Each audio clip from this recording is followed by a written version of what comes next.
Je crois que le message du deuxième culte va être légèrement différent de celui du premier culte. Mais le titre va rester le même. Mais il y a des parties que l'Esprit a inspirées. Et je crois que tu vas être béni au nom de Jésus. Quelqu'un me donne son meilleur amen. Alors au premier culte, ils étaient timides au début dans les amen. Après, ils se sont rattrapés. Mais je leur ai dit que le deuxième culte, il y a toujours des violents. Donc ne me faites pas regretter ce que j'ai dit. Est-ce que je peux avoir des meilleurs amen? Voilà, vous venez de prouver ce que j'ai dit. Amen. Le titre de mon message, c'est devenir un édifice indestructible et inébranlable. Devenir un édifice indestructible et inébranlable. On est en train de parler de toi. Nous sommes le premier week-end après le week-end de la Pâque. Et rappelez-vous, la Pâque a plusieurs significations. Au-delà de la commémoration de la mort et de la résurrection de Jésus, nous avons vu le dimanche dernier que la Pâque est le moyen, le canal par lequel Dieu a remis l'homme qui avait perdu sa souveraineté. Dieu a remis l'homme, repositionné l'homme dans sa souveraineté initiale. Amen. Parce que lorsque Adam avait péché, toute l'espèce humaine avait péché avec Adam. Et ainsi, l'homme est devenu totalement à la merci des ténèbres. Ainsi, l'homme s'est mis à poser des actes, à faire des actions totalement contrôlées par la main de l'ennemi. Les mains de l'homme, qui étaient supposées être productives, n'étaient plus jadis productives. Les pieds de l'homme sont devenus instables. L'homme a commencé à être sujet à des maladies. L'homme n'arrive plus à réfléchir, des pertes de mémoire, de trous de mémoire. Amen. Et les émotions de l'homme ne sont pas en reste. L'homme est devenu aigri, l'homme est devenu haineux. L'homme a commencé à manifester la méchanceté. Tout cela en raison de la chute de l'homme. Mais que s'est-il passé à la Pâque? À la Pâque, les mains de Jésus ont été clouées. Ses pieds ont été percés. Son dos a été labouré. Une couronne d'épines lui a été mise sur la tête. Son sang est devenu comme des grumeaux sa sueur est devenue comme des grumeaux de sang. Ses côtes ont été percées et son cœur atteint. On a vu que 7 fois, le sang de Jésus a été versé. Et les 7 fois que le sang de Jésus a été versé, signifiait un rétablissement, une restauration de l'homme dans ses identités. Parce qu'en effet, dans le monde spirituel, tu as plusieurs identités. Je n'ai pas entendu ton amen. Donc désormais, en tant qu'enfant de Dieu, il est possible pour moi d'avoir des mains fortes et puissantes, de ne plus avoir ce qu'on appelle dans le monde spirituel les poches percées. Je travaille de l'argent, je gagne de l'argent, mais j'arrive à rien faire avec l'argent. Poches percées. Mais depuis que les mains de Jésus ont été percées, les poches percées, c'est fini. Que quelqu'un dise, c'est fini. Je n'ai pas entendu ton amen. Depuis que les pieds de Jésus ont été cloués, mes pieds aussi ont regagné en stabilité. Ma vie a regagné la stabilité. Je ne suis plus quelqu'un qui peut être vacillé à gauche, à droite, chancelant à gauche, à droite. Parce que le sang a été versé pour moi. Et c'est ton partage au nom de Jésus. Quelqu'un me donne un amen.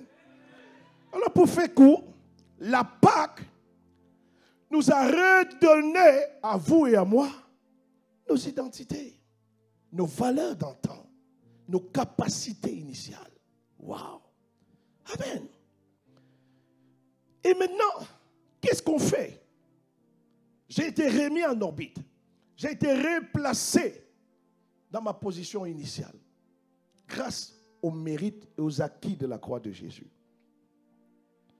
Il faut donc se lever et aller de l'avant. Et nous avons vu avec l'apôtre Ivan qu'il y a différentes identités. Nous avons 5 identités qui ont été identifiées. Je suis épouse de Dieu. Je suis une brebis de Dieu. Je suis un serviteur de Dieu. Je suis enfant de Dieu. Je suis aussi un édifice de Dieu. Quelqu'un dit, je suis un édifice de Dieu. Amen. Et aujourd'hui, donc, le titre de notre message, c'est comment faire pour devenir un édifice inébranlable? Comment faire pour devenir un édifice indestructible? Est-ce possible? Oh oui, Quelqu'un dise, oh oui, c'est possible. Oh oui, c'est possible. Alors, comprenons ensemble ce que c'est qu'un édifice au sens spirituel, dans un premier temps. Et pour cela, nous allons prendre une approche naturelle du mot édifice.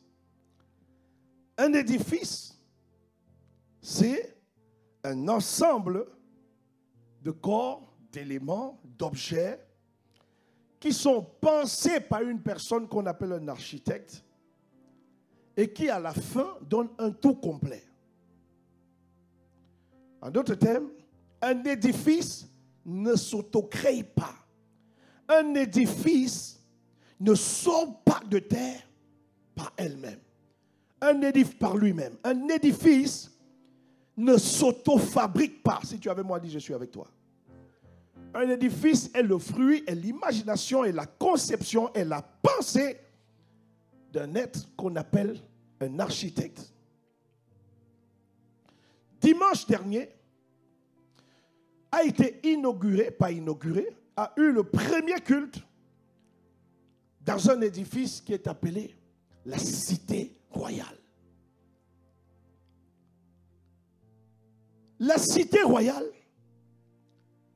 est un édifice physique, mais qui a aussi une portée spirituelle pour l'ensemble des chrétiens d'Impact Sans Chrétien. Vous avez moi dit, on est ensemble. Dans la Bible, lorsqu'Israël est sorti du désert, Dieu a demandé à Moïse de lui construire le tabernacle. Et le tabernacle devait être le lieu où réside la présence de Dieu. Le lieu où les enfants d'Israël rencontrent Dieu. Le lieu où Dieu vient parler avec les enfants d'Israël. Quelqu'un avec moi? Plus tard, David, le serviteur de Dieu, aura à cœur de construire un temple à Dieu, un édifice à Dieu. Mais finalement, ce sera son fils Salomon qui va construire le temple de Jérusalem. Amen. De mon époque et de ton époque, de notre génération ensemble, Dieu a mis le fardeau dans le cœur de son serviteur, l'apôtre Ivan, de lui construire un édifice appelé la Cité Royale au cœur de la francophonie. Je n'ai pas entendu toi, amen. Alors, ce que nous voulons comprendre, la première question que nous nous posons, c'est qu'est-ce qu'un édifice au sens spirituel? Mais nous voulons partir de la déclinaison, de la définition du mot édifice au sens physique, au sens naturel. Est-ce qu'on est ensemble? Et nous disons donc que la caractéristique d'un édifice, c'est que l'édifice ne se fabrique pas par elle-même. Soit c'est un architecte qui l'a conçu et des maçons vont venir faire des assemblages. Mais elle est pensée, conçue, définie par un architecte. De même, regardons la Cité Royale. Telle que la Cité Royale a été définie par Dieu et relayée dans le cœur de Pasteur Ivan, il fallait que ce soit un bâtiment qui reflète la majesté de Dieu, qui reflète la gloire de Dieu, qui reflète l'amour de Dieu, qui reflète l'autorité de Dieu, qui reflète la capacité de Dieu. Est-ce qu'on est ensemble? Est-ce qu'on est ensemble? L'édifice va répondre à des normes, à des valeurs, à des définitions qui viennent du concepteur, qui viennent de l'architecte. Amen. Chaque édifice naturel est un signe, un message pour les êtres humains. Je répète. Un tout édifice naturel possède la capacité d'édifier, d'éclairer, d'enseigner, de parler, de communiquer un message à l'espèce humaine, aux hommes, aux êtres humains qui habite le lieu où l'édifice est bâti. Est-ce qu'on est ensemble? Lorsque dans une ville, on construit un hôpital, on est en train de dire aux êtres humains, en cas de maladie, vous pouvez aller à tel endroit. C'est vrai ou c'est pas vrai? Est-ce que c'est vrai? C'est vrai ou c'est pas vrai? Est-ce qu'on est ensemble? Lorsque, à Dijon, nous avons le centre des finances publiques, c'est un édifice ou c'est pas un édifice? C'est un bâtiment ou c'est pas un bâtiment? Quel est le message qu'il envoie? Hein? Donc, on est en train de vous dire, messieurs et dames, voici le lieu où vous devez venir payer vos. Est-ce qu'on est ensemble? Les amis, est-ce qu'on est ensemble? Lorsque la mairie, les promoteurs immobiliers se lèvent et décident de construire des logements, qu'est-ce qu'on est en train de nous dire? Je n'ai pas entendu. Voici où vous pouvez résider. Voici où vous pouvez habiter. Est-ce qu'on est ensemble? On peut prendre tant d'exemples. Mon point est que nous comprenons que tout édifice naturel est un message envoyé aux êtres humains. Amen. Est-ce que je suis avec toi ce matin? Alors, si l'hôpital nous dit ici on peut se soigner, si les finances publiques nous disent ici on paye nos impôts, si l'Élysée nous dit ici réside notre président, à votre avis, que nous dit la cité royale à nous, les enfants d'ICC? À vous et moi qui avons contribué par nos prières, par nos moyens, par nos sémences, par nos dons, pour répondre au cœur de Dieu qui a désiré avoir au sein de la francophonie un édifice, un hôtel, une cité. Qu'est-ce que Dieu est en train de nous dire? Quel est le message que Dieu est en train de nous transmettre au travers de la cité royale? Vous pouvez m'aider à deviner ce matin? Vous pouvez m'aider à deviner ce matin? Dieu est en train de nous dire, voici mon quartier général. En ce lieu, je répondrai aux hommes. Ce lieu marque l'éclat qui va arriver sur ta vie.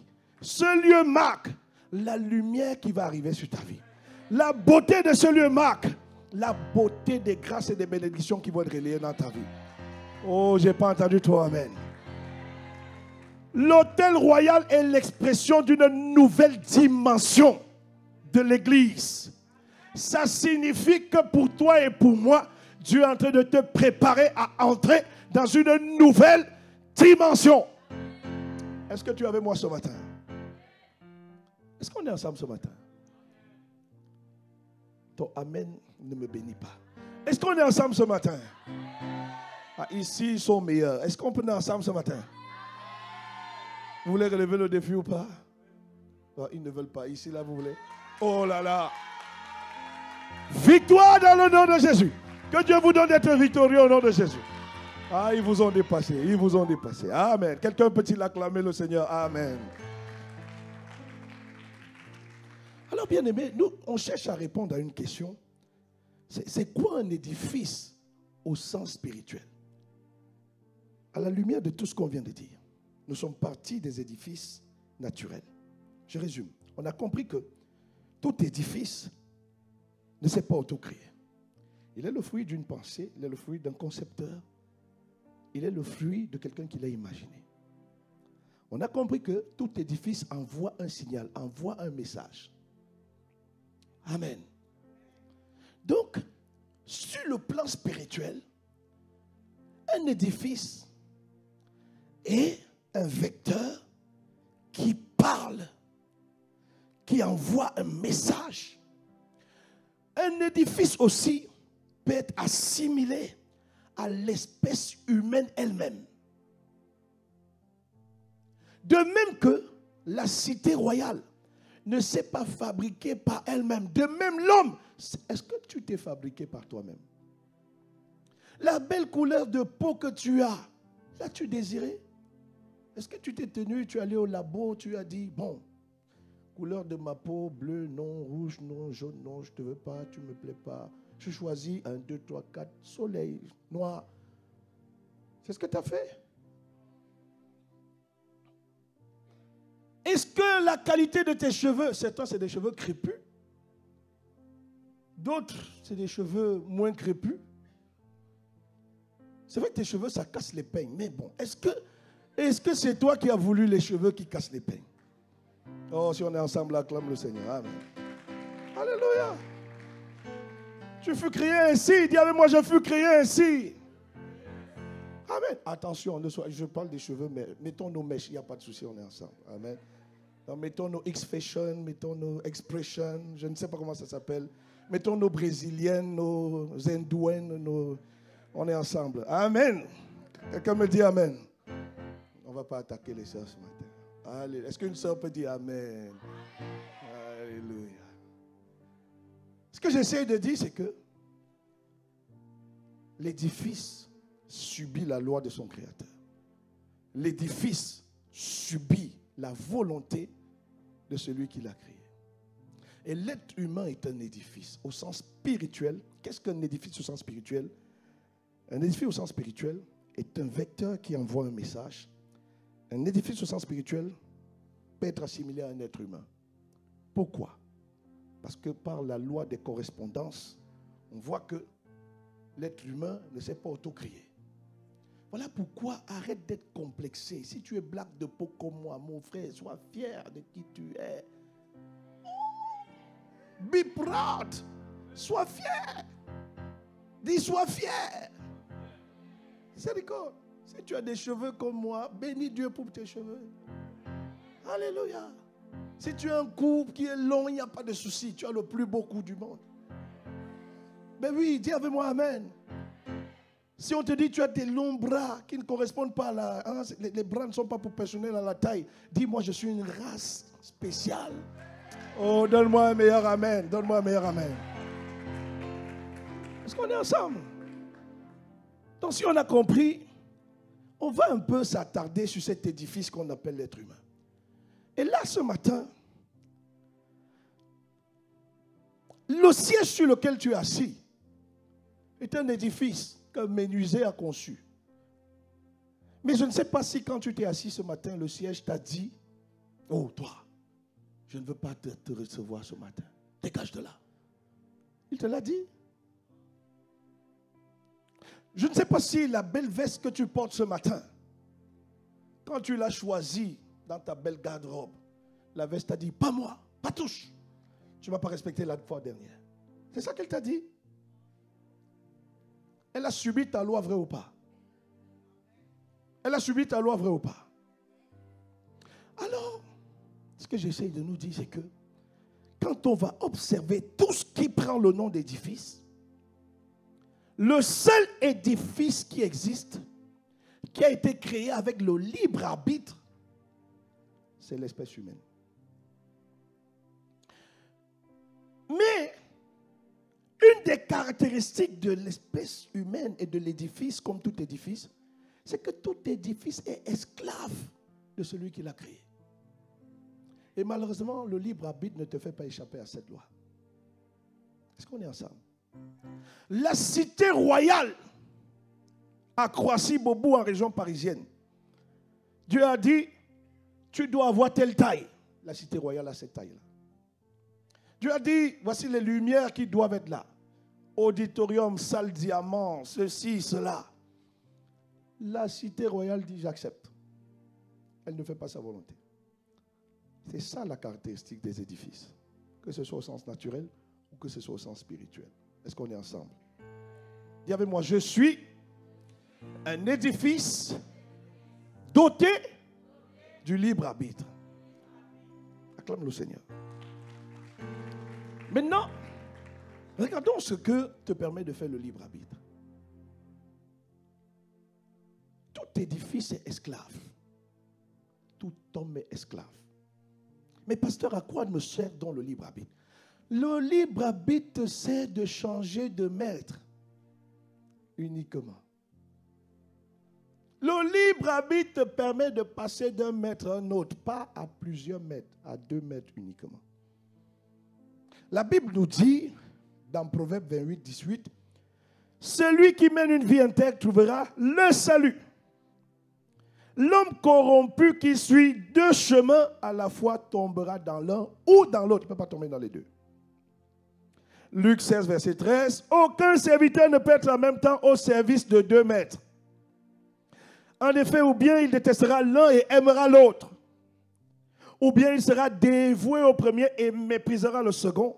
Vous ne pouvez pas servir en même temps Dieu et l'argent. Il n'y a pas deux maîtres. En tant qu'édifice humain, le libre arbitre me permet soit d'avoir pour maître le Seigneur, soit d'avoir pour maître le prince du monde. Est-ce qu'on est ensemble? Et parvenu à ce stade, la question que je voudrais qu'on se pose, Église, c'est qui est l'architecte de ta vie? Tu viens de savoir que tu as la possibilité de changer d'architecte. C'est la seule possibilité que tu as. Parce que par définition, toi et moi avons été créés esclaves. Le seul fait que le libre arbitre te donne et me donne, c'est que je change de maître. Aujourd'hui donc, quel est le maître qui règne sur ta vie? C'est la question que je souhaite que tu te poses. Waouh, j'aime ce silence. Il y a quelqu'un qui est en train de réfléchir. Hier, je devais lire la Bible, mais j'étais sur Facebook toute la journée. Donc Facebook, c'est mon maître.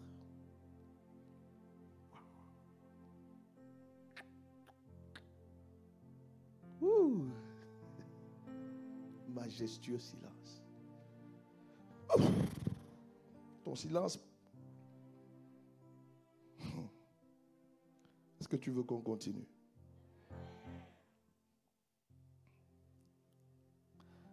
Romains 3, verset 23 nous dit: tous ont péché et sont privés de la glorieuse présence de Dieu. Suivez-moi. Il n'y a personne au monde, quelle que soit sa largesse, quelle que soit sa bonne moralité, quelles que soient ses bonnes œuvres, ses bonnes actions, ses multiples dons, ses participations aux associations collectives, aux associations d'ordre social, quel que soit ce qu'il fait, s'il n'a pas rencontré Christ, Christ ne le bâtit pas. Il n'est pas l'architecte de sa vie. C'est une vérité absolue. Quelles que soient les appréciations que vous recevez, les félicitations que vous recevez, les gratitudes que vous recevez, si Jésus-Christ n'est pas Seigneur et Sauveur de votre vie, si vous n'avez pas fait la prière du salut, excusez-moi d'être cru, Jésus ne bâtit pas vos vies. Il est votre créateur, mais il n'est pas votre bâtisseur. Est-ce qu'on est ensemble? Amen. Pourquoi?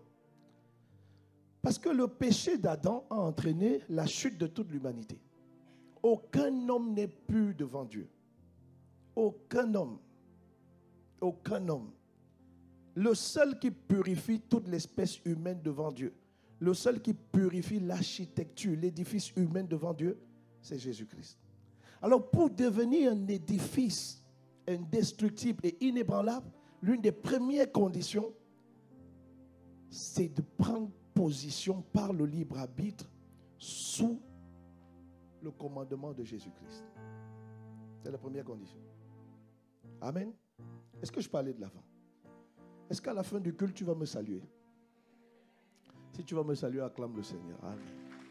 Non, parce que moi, je vais sortir le premier et je vais saluer tout le monde. Il faut qu'on se salue. Mais vraiment que là, on se salue bien, en souriant. Hein? Donc, vraiment, les gars, on est ensemble. Quelqu'un me dit, on est ensemble.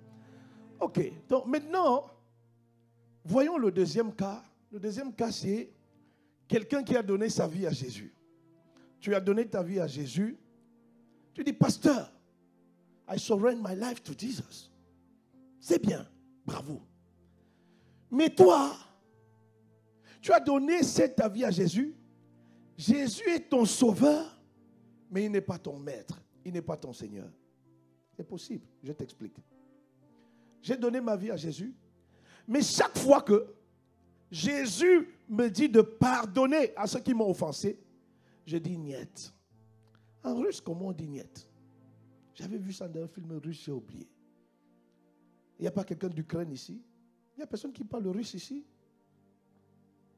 Donc, je vais parler en langue. Donc, voilà, on est ensemble. Amen. Est-ce qu'on est ensemble ce matin? Tu as donné ta vie à Jésus. Mais Jésus te dit de pardonner. Tu dis non. Ah, Jésus. Tout le monde n'est pas toi. Toi, il y a des choses que tu supportes, mais mon cœur, c'est mon cœur, hein, Jésus. Est-ce qu'on est ensemble? Tu as donné ta vie à Jésus. Jésus te demande de s'aimer. Ah, il dit, Jésus, est-ce que tu es sérieux? Tu ne vois pas mes difficultés. Tu ne vois pas tous les problèmes que je traverse. Est-ce qu'on est ensemble? Tu as donné ta vie à Jésus.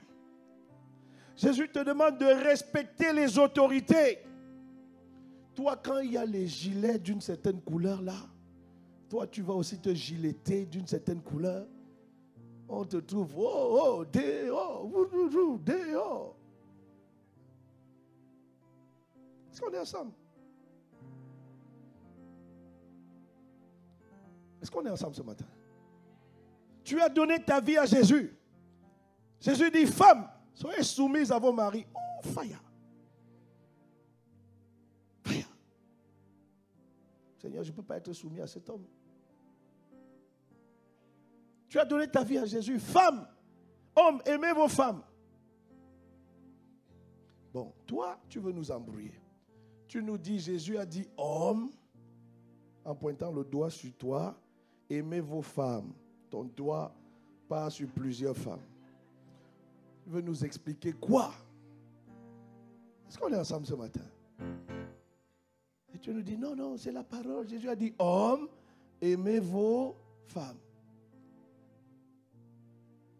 Pour nous expliquer que, puis tu nous dis, pasteur, c'est dur de manger le riz tous les jours. Hein? Un homme sait de quoi je parle ici. Est-ce qu'on est ensemble? Tu as donné ta vie à Jésus. Et Jésus te demande de faire du bien, de pratiquer l'hospitalité, de pardonner à qui t'a offensé. Jésus te demande de marcher dans sa volonté. Mais tous les jours, tu ne fais pas sa volonté. Alors, si tu ne fais pas sa volonté, tu fais la volonté d'un autre maître qui est appelé le prince de ce monde. Et donc, Jésus n'est pas celui qui bâtit ta vie, malgré le fait que tu lui aies donné ta vie. Tu lui as donné ta vie. Il t'a dit, copain, copine, là, on ne couche pas avant le mariage. Toi, tu dis, pasteur, c'est dur. Est-ce que Adam et Ève n'ont pas mangé au fruit défendu? Voilà, c'est ça. Est-ce qu'on est ensemble? Si on est ensemble, dis-moi, on est ensemble. Alors, il y a une autre catégorie. C'est une catégorie aussi de ceux qui ont donné leur vie à Jésus, qui estiment que Dieu les bâtit parce qu'ils ont un bon travail, parce qu'ils ont une belle maison, parce qu'ils ont un bon salaire, parce qu'ils ont un bon poste, parce qu'ils ont de belles relations autour d'eux. Tout va bien. Ils ne prient pas. Ils ne lisent pas la Bible. Ils ne jeûnent pas. Il mène sa vie avec une métrique. C'est que tant que ce matériel est dans ma vie, ça prouve que Dieu est en train de me bâtir. Il te dit, il est écrit, c'est la bénédiction de l'Éternel qui enrichit et ne s'accompagne d'aucun chagrin. Pasteur, ne vois-tu pas ces maisons? J'ai acquis la 3e résidence. Ça fait pas mal de temps. Je viens de m'acheter une dernière voiture. Il est sûr que Dieu bâtit sa vie. Pourtant, il ne prie pas. Il ne jeûne pas. Il ne vient pas à l'église. Quand son réveil sonne, il combat le réveil. C'est l'heure de l'église, c'est l'heure de l'église, c'est l'heure de l'église. Il prend le réveil. Est-ce qu'on est ensemble? Frère, je suis au regret de t'annoncer que tu es dans la catégorie de ceux que Dieu ne bâtit pas la vie. Alors, pasteur, qu'est-ce qui peut prouver que c'est Dieu qui bâtit ma vie? Un seul facteur prouve que Dieu bâtit ta vie. C'est ton obéissance totale et absolue à la parole de Dieu, quels que soient les temps, les saisons, les moments que tu traverses. Peu importe, il faut qu'on regarde ton obéissance. Rien que l'obéissance absolue et totale est la preuve que Dieu bâtit la vie d'un être humain. Que Dieu est l'architecte d'un être humain. Que Dieu est l'édifice d'un être humain. Amen. Est-ce que tu es d'accord avec ça?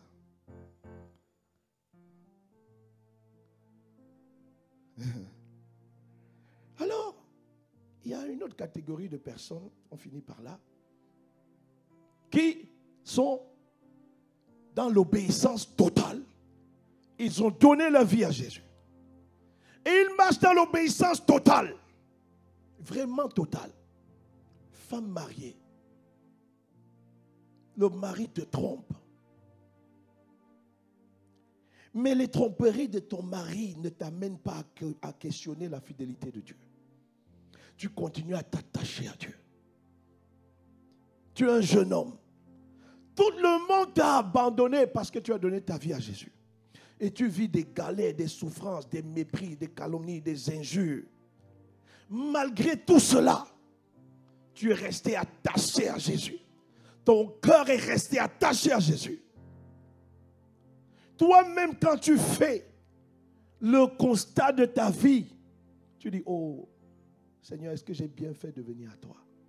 Tout a l'air chaos, tout a l'air ténèbres. C'est un naufrage absolu. Les restes du Titanic. Toi-même, quand tu regardes ta vie, tu la compares avant et après Christ.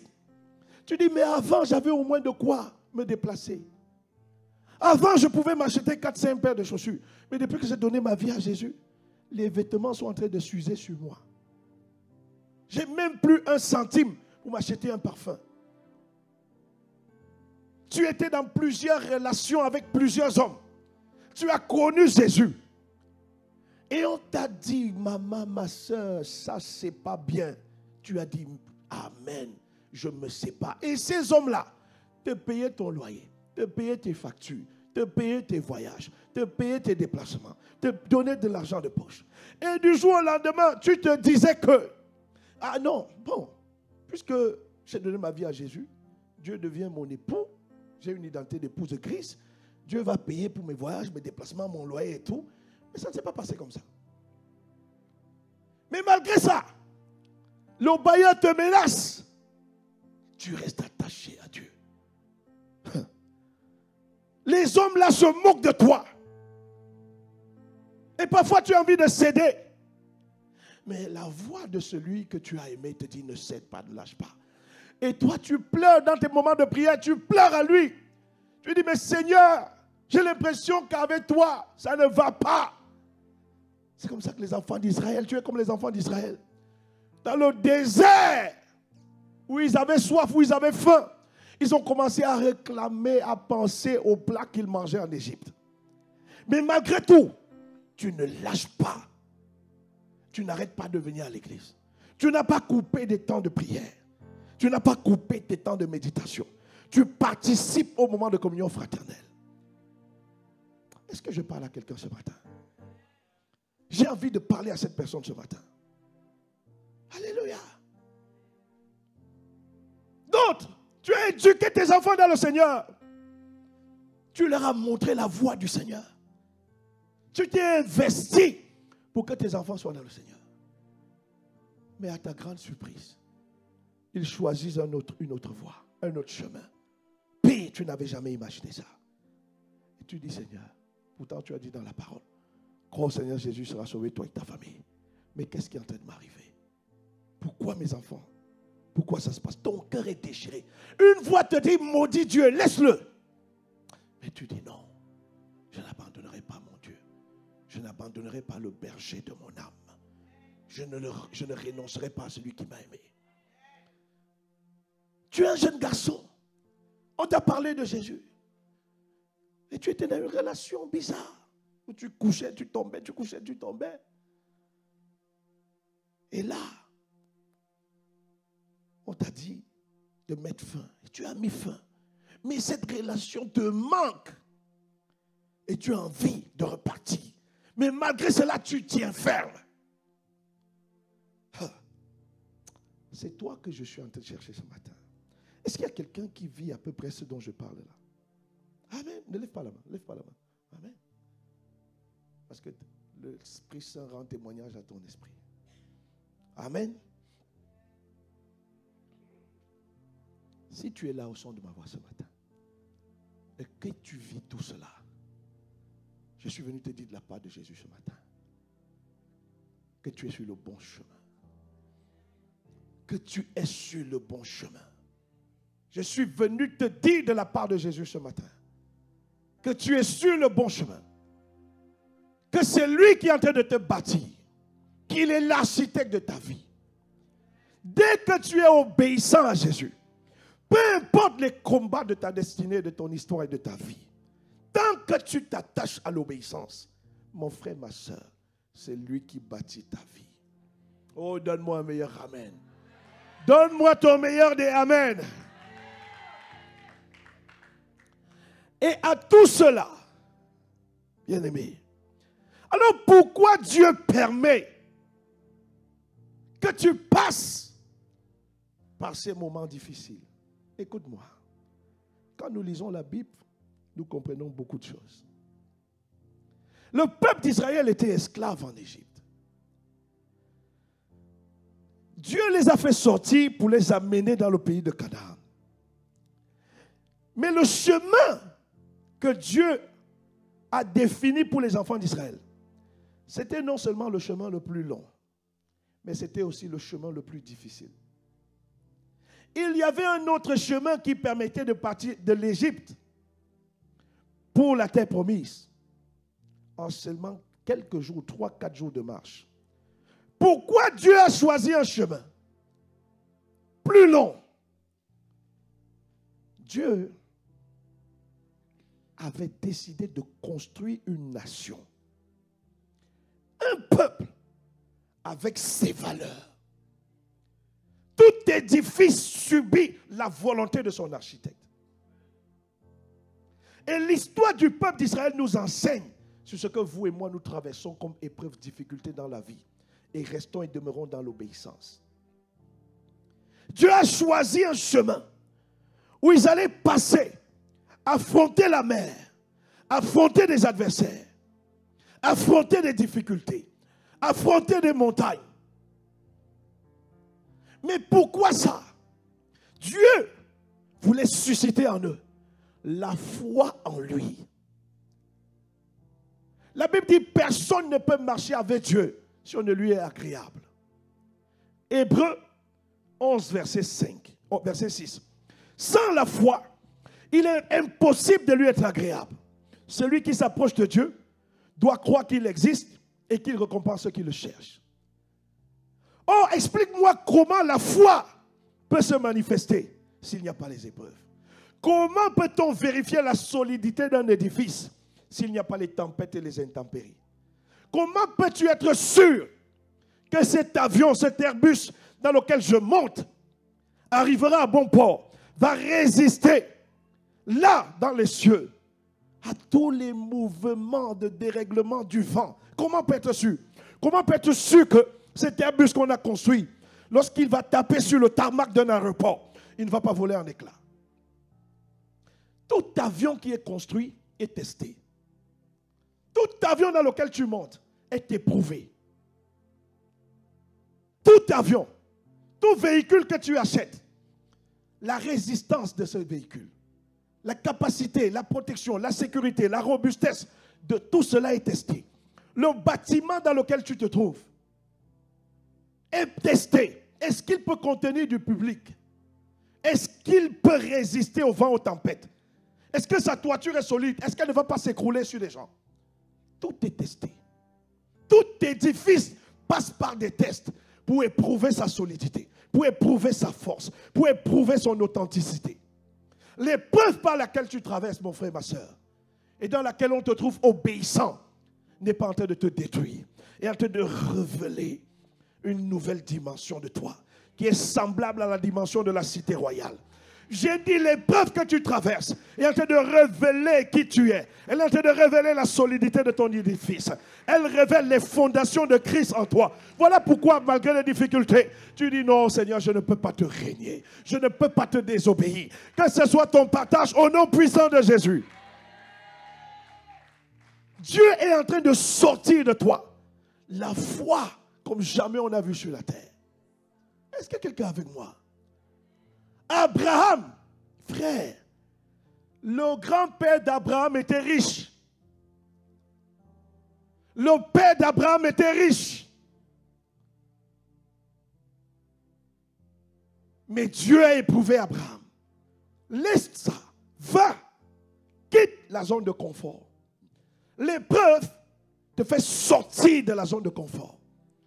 Et tant que tu es obéissant, mon frère, ma soeur, Dieu est en train de construire ta foi. Dieu est en train de construire ton témoignage. Dieu est en train de construire ta vie. Dieu est en train de construire ta capacité. Dieu est en train de construire ton ministère. Dieu est en train de construire ton lendemain. Dieu est en train de construire ton futur. C'est ce qu'il est en train de faire. Il est en train de te donner la capacité de parler aux nations demain. Lorsque tu as été tiré des eaux et que tu es resté obéissance, des eaux troubles, bien-aimé, tu viens de recevoir les galons pour parler aux gens. Alléluia. Est-ce qu'on est ensemble ce matin? Donc je t'en supplie, toi qui passes par les eaux troubles, et tu entends des voix qui te disent, maudit Dieu, je suis venu te dire que c'est Dieu qui est en train de te construire. Il est l'architecte de ta vie. Il est le potier de ta vie, et toi tu es un vase utile. Et qu'il le fait pour que la foi vienne. Et je vois sa foi être manifestée au nom de Jésus.